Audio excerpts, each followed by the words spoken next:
arquitectónico es otro aspecto clave de la relación entre la arquitectura y el urbanismo. El diseño arquitectónico se refiere al proceso de crear edificios y espacios habitables que sean atractivos, funcionales y seguros para las personas. Y para entrar a fondo, la Dirección de Investigación de la Facultad de Arquitectura de la Universidad de San Carlos presenta Ciencia e Investigación. Un programa de la Dirección de Investigación de la Facultad de Arquitectura en el marco de la arquitectura, el diseño y el urbanismo. Esta es la unidad responsable de la planificación, organización, dirección y supervisión de las actividades de investigación en el área de arquitectura del diseño gráfico y posgrados. Ciencia e Investigación. Bienvenidos.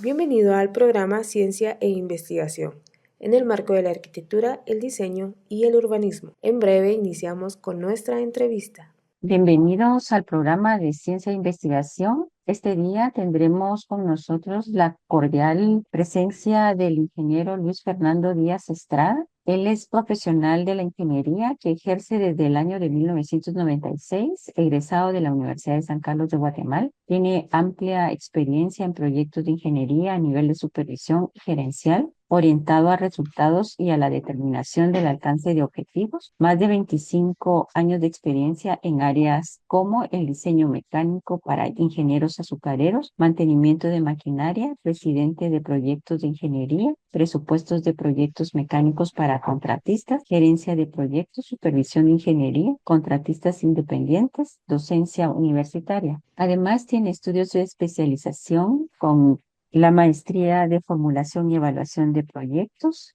y sus estudios en ingeniería. Habla idioma inglés y otros idiomas en plan mediano, como tiene también habilidades en programas de computación de Office Project, AutoCAD, preparación de ofertas, de cálculo de mano de obra, control de avances de obra, control de presupuestario de proyectos de mayores de 5 millones. Esta mañana nos acompaña con el tema la economía contemporánea.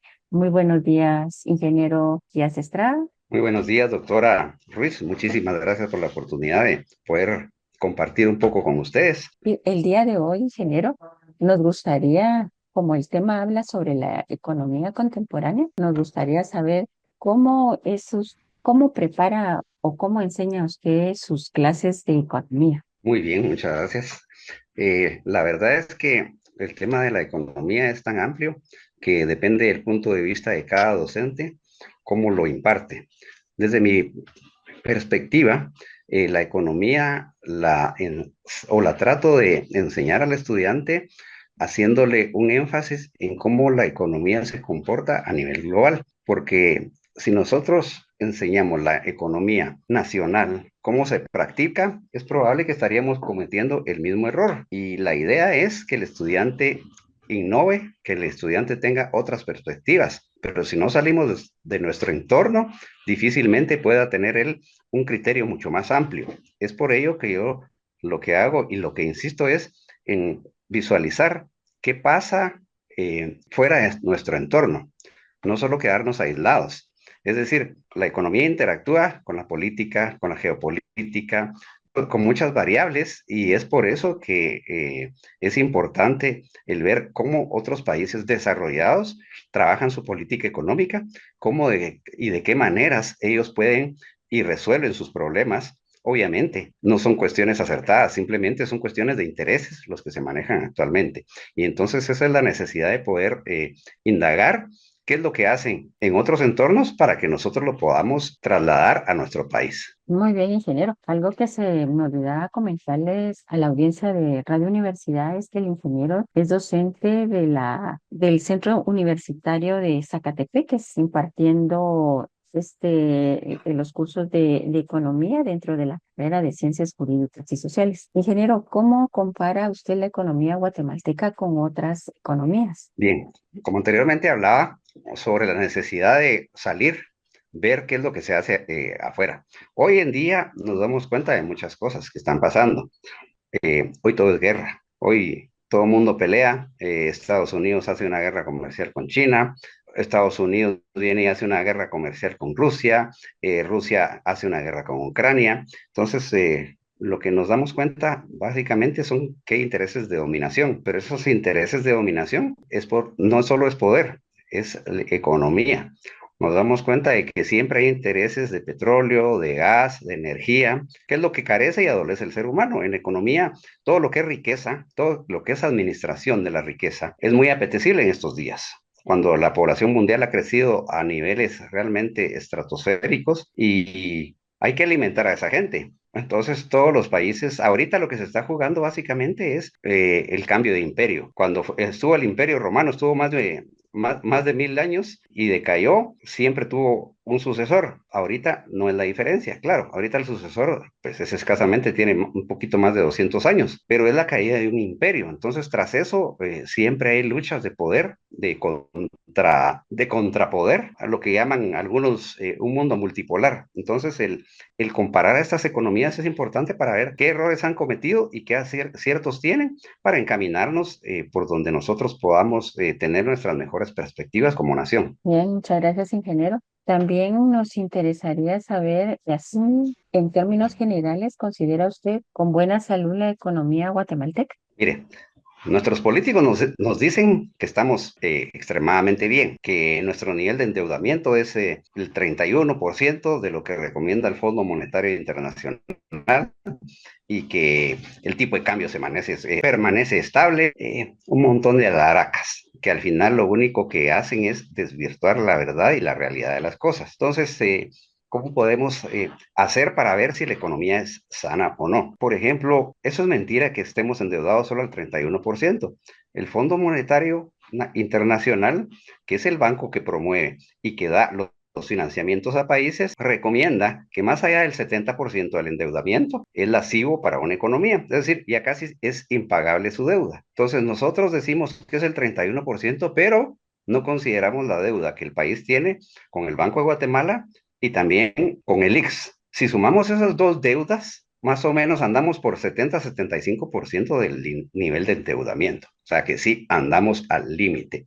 Ese es uno de los principales problemas. Entonces, políticamente lo que se vende es que estamos bien. Eso es mentira. No hay que dejarse engañar. Por otro lado, vemos lo sano que es la economía. Cuando vemos y nos dicen, es que el tipo de cambio ha estado estable. Desde hace muchos años ha estado estable. Pero preguntémosle al que va caminando por la calle si a él el tipo de cambio le mantiene estable su economía, si puede comprar lo mismo que compraba hace 5 años con la misma cantidad de dinero. El tipo de cambio no le beneficia a ese tipo de gente, no le beneficia a usted, doctora, no me beneficia a mí y a todos los radioescuchas, no les beneficia. Preguntémosle a quién realmente le beneficia. La balanza de pagos en el país viene y tiene varias variables. Dos de ellas es las importaciones y las exportaciones. La diferencia es lo importante. Nosotros no exportamos más de lo que importamos, es al revés. Entonces, ¿a quién beneficia realmente el tipo de cambio? El tipo de cambio lo mantienen estable porque han llegado a un acuerdo entre importadores y exportadores. Cuando se exporta se ganan más quetzales. Si el tipo de cambio fuera muy, muy grande, ganarían, pero los importadores no. Entonces, cuando se exporta y se importa, el tipo de cambio es el que se maneja de una manera extremista, pues puede dañar a uno de los dos grandes grupos de poder, tanto importadores como exportadores. Entonces, realmente el tipo de cambio no beneficia al ciudadano, al de a pie. ¿Qué beneficia? Que la inflación esté controlada, pero no lo hacen. Y también nos surgen muchas dudas, pero una de ellas también es cómo es de estable la moneda guatemalteca. Justamente, ese es el tema que tocábamos, la estabilidad de la moneda. Yo me recuerdo desde que Vinicio Cerezo, por allá por el 1986, subió el tipo de cambio a 5 quetzales por dólar. De ahí vino cambiando un poco, pero ese 7,85 tiene muchísimo tiempo de estar así. Entonces todo el mundo podría decir, es que la economía es estable. Cuernos, no es estable. Si fuera estable, el tipo de cambio, la moneda realmente debería de ser menos flexible. Y en ese sentido no es tanto la flexibilidad de la moneda, porque hay muchísimos parámetros para poder controlar una economía. Pero desde mi punto de vista, porque yo soy un aficionado de la economía, no soy un especialista de la economía, que es muy diferente, ¿verdad? Entonces, yo me enfoco a la parte introductoria del tema, pero como tal, mi perspectiva es diferente. Y por eso es de que yo veo que el tipo de cambio realmente es el que menos viene a beneficiar a la gran cantidad de guatemaltecos. Y en todas las economías eso pasa. Algo bien importante que usted acaba de decir, por ejemplo, ingeniero, como usted es docente también de este curso, ¿cuál es la reacción de los estudiantes o cómo toman ellos todo lo que son las características de la economía guatemalteca? Mire, los estudiantes creo yo que cuando ingresan a la universidad, la labor del docente es incentivarlos, incentivar a que lean, a que escuchen noticias, pero sobre todo que escuchen noticias que tengan una base moral y académica y científica proa. Es decir, el estudiante escucha noticias y ¿qué noticias escucha? Noticiete, 13 Visión, con el perdón de los que son asiduos oyentes de todo ese tipo de noticieros, simplemente nos desinforman. Yo no estoy diciendo que escuchen un lado o el otro, escuchen los dos para que tengan un criterio mucho más amplio. Entonces yo lo que les recomiendo es, y les doy, por ejemplo, algunos links que pueden accesar para que escuchen, para que comparen. Y a veces se trata un mismo tema, y un mismo tema en dos, ya sea gente que se pronuncia para poder dar su opinión respecto a un tema desde dos puntos de vista, generalmente de derecha e izquierda, que obviamente ya la derecha e izquierda pues ya ha cambiado grandemente, pero digamos que si defienden esos dos extremos polarizados, se van a dar cuenta que hay un interés por medio, un interés en el que quieren que ese nivel de poder se siga manteniendo, porque obviamente les conviene de cierta manera, o son partidarios ideológicos de lo mismo. Entonces al estudiante lo que se le trata de inculcar es que no se quede con lo que el docente le dice, que no se quede con lo que lee en un libro o alguna persona da una opinión al respecto, sino que lea y que compare sobre todo y que tenga un criterio y que vaya formando un criterio propio para que cuando sea profesional pues ya vaya no tan ingenuamente a un trabajo a poder hacer lo que realmente le demandan, sino lo que necesita realmente este país. Pues mire, ingeniero, tantas cosas por qué hacer dentro de la tarea docente. Al igual, Así es. quisiéramos saber si usted, por ejemplo, a los estudiantes les deja que hacer algunas investigaciones con respecto a este tema de la economía. Mire, es interesante este tema de la economía. Por ejemplo, al estudiante, si uno como docente le deja alguna tarea para realizar, generalmente uno de docente siempre fue estudiante y uno se pone en los pies del estudiante y uno lo que quiere es tratar de enseñar de la manera más idónea. Claro que eso no existe, porque son simplemente criterios y no lo que funciona para un estudiante funciona para otro. Y es más, cuando están tan saturadas las aulas, es decir, yo he llegado a tener 140, 150 estudiantes en un aula. Entonces, es imposible tener el control y mucho menos el darle seguimiento de qué es lo que hacen y qué es lo que no hacen. Entonces, la docencia va ligada a muchas cosas, a la cantidad de estudiantes, a los recursos con los que se cuenta. Pero aún así, hay que hacer la labor. Aún así, hay que estudiar. Aún así, hay que tratar de proponer. Y entre esa propuesta es el que uno les enseñe tratando de hacer investigación. Generalmente, pues mi manera de poder realizar la tarea es haciéndoles exámenes cortos. Generalmente se los anticipo con valor de un punto. No es mucho, pero al final va sumando. Y eso los mantiene por lo menos un poquito alertas y el que quiera. Claro que ya sabemos que el estudiante que quiere estar alerta lo está sin necesidad de que le digan y el que no está, pues aunque le exijan. Pero lo importante es que también participen. En la carrera especialmente de abogados y notarios, yo les digo, son abogados, tienen que hablar. El abogado que no habla está perdido. El abogado que no se comunica está perdido. Claro que hay muchas características de las que un abogado puede tener ciertas tendencias, ¿verdad? En su forma de poder proceder cuando se gradúe. Pero, es decir, la academia es tan interesante y tan importante que enriquece cualquier aporte que pues, se pueda dar, siempre será bien llegado porque es tan nutrida la cantidad y el abanico de características que uno puede siempre dar un granito de arena para el estudiantado. Muy bien.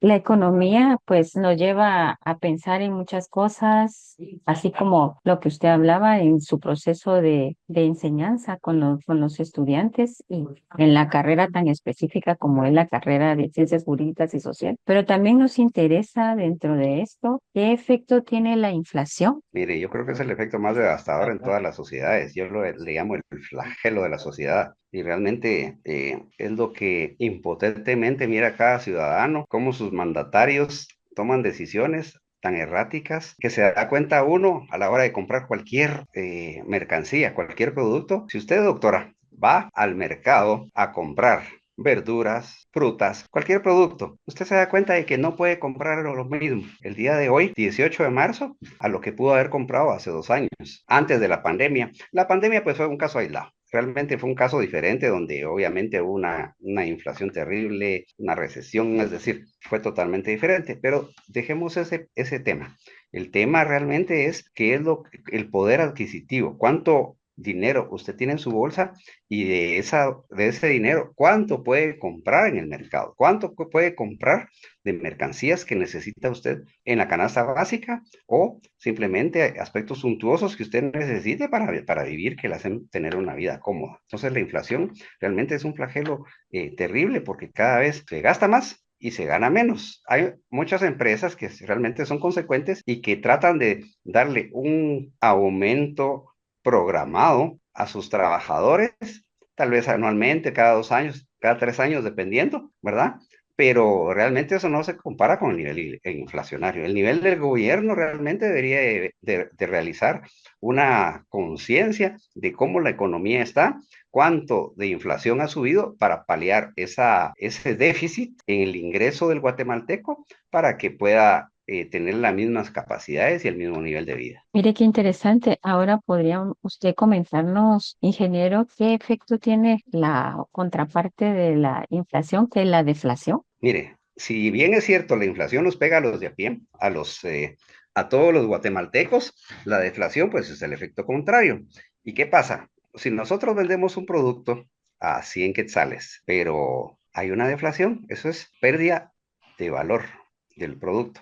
Se vende a 80 quetzales. Entonces, todos estaríamos contentos de que hubiera deflación. Y al estar contentos de que haya deflación, entonces el consumo viene y entonces se mejora. Pero a río revuelto, ganancia de pescadores, dice el dicho. Pero ¿quién es el que pierde ahí? Gana el consumidor. Las empresas son las que pierden porque están perdiendo un margen ganancial en el que no tenían programado.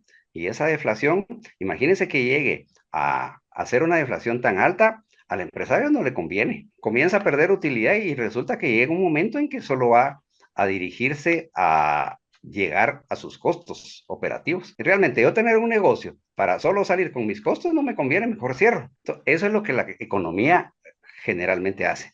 Tratar de tener un equilibrio que no exista ni deflación ni inflación, para que sea beneficioso tanto para el consumidor como para el empresario, para que el empresario gane lo necesario, ¿verdad? Para que lo haga enriquecerse, obviamente, porque el empresario, la idea de que usted forme una empresa es para hacer dinero, no para perder, pero Claro. también no de una manera canibalesca.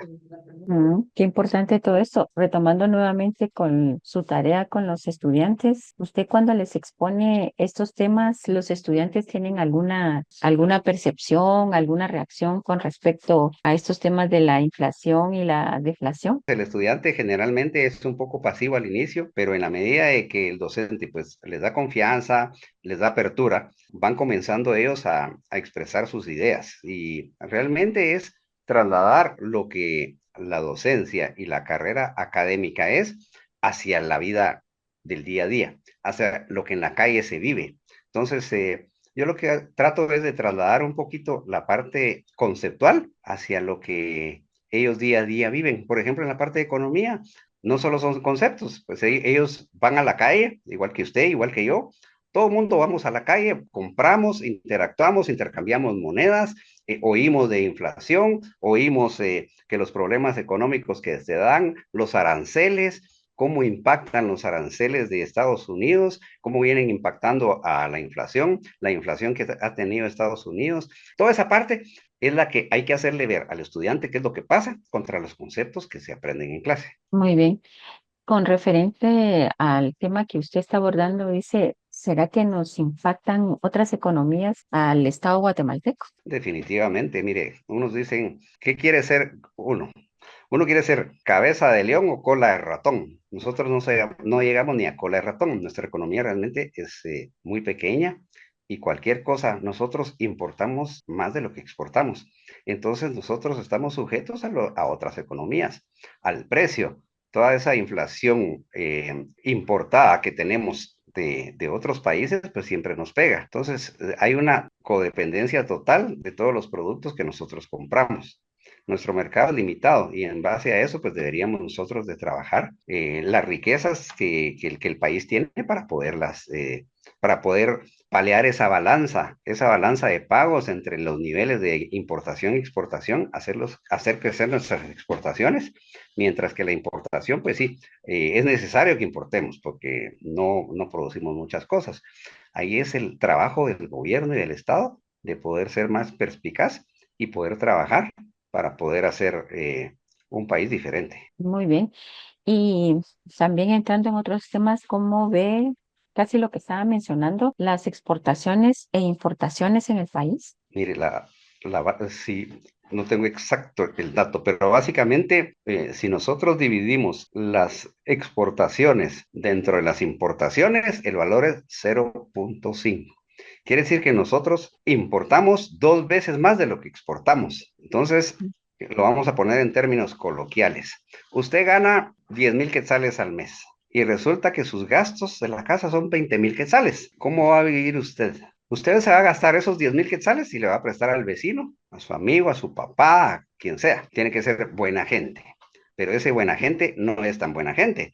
Porque usted le va a prestar esos otros 10,000 quetzales, pero tiene que pagarle intereses. Entonces dice, mejor que me preste 10,500 y esos 500 quetzales me va a servir para pagarle intereses, pero yo le voy a pagar, en lugar de pagarle 500, le voy a pagar unos 50 quetzales. Entonces, él me va a prestar 10,000 quetzales para yo gastar mis 20,000 quetzales y le va a pagar 50 quetzales de intereses. Y es así todos los meses, todos los años. Y así vive, pero como es acumulativo, el otro año usted le va a prestar otros 10,000 quetzales, pero le va a pagar de intereses 52 quetzales, el otro año 54 quetzales, y así se va a mantener por toda la vida. Usted sabe que esa deuda ha seguido creciendo. No van a ser 10,000 quetzales, el otro mes van a ser 20,000 quetzales, 30,000, 40,000 quetzales, y va creciendo su deuda. Entonces, el endeudamiento realmente es a lo que, un tema paralelo a importaciones y exportaciones, es lo que hacemos, porque el país en su Producto Interno Bruto estamos realmente mermados. Claro. ¿Y usted nos podría decir qué es lo que se necesita cambiar de este proceso en el cual hemos estado hablando durante este programa? Mire, los cambios realmente no son de forma, los cambios son estructurales. El cambio que tenemos es incentivar a las empresas, pero aquí en Guatemala sucede un fenómeno realmente muy interesante como en muchas economías. Cuando nosotros hablamos del recaudo, está la SAT que usted, si no paga la SAT, ya siente que le cae la Gestapo y toda la policía, ¿verdad? Que le va a cortar la cabeza. Pero, ¿por qué no lo hacen con las empresas grandes? ¿Por qué no hay una auditoría real? Estoy hablando de auditoría real.